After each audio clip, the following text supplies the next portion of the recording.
Welcome everybody, we are glad you're here. Today is going to be a plant sciencey day and a crafty creative day as we learn about plant needs. So let's get started.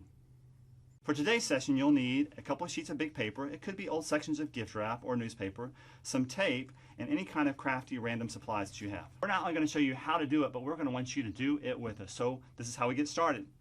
If you have your paper, and we're just using gift wrap here, but if you happen to have some newspaper, that works well.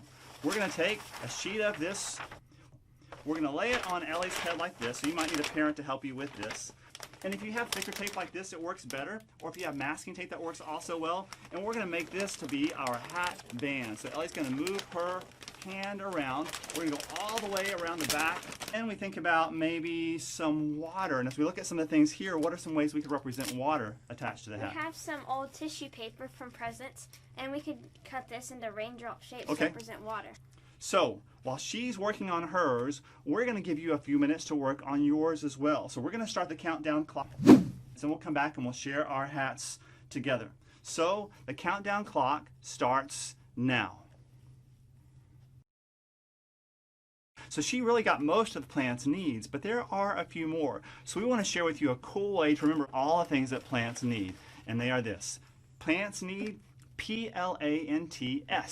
P, they need a place to grow. L, they need light. It's a food science and a tasty day, and we're going to prove something about how you eat.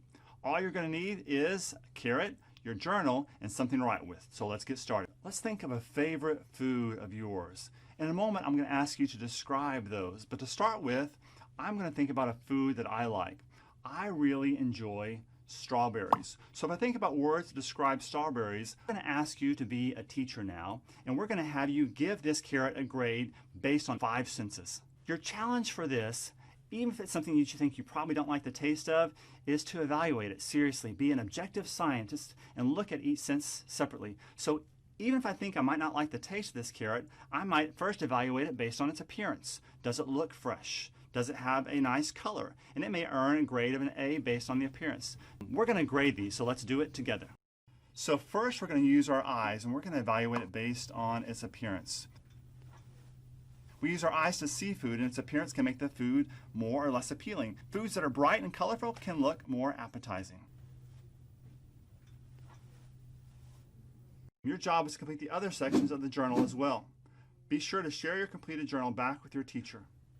Trying new foods is something we're going to get to do each week. Next week, we're going to invite you to be a chef and try a recipe. We're glad you're in class today. We'll see you next time.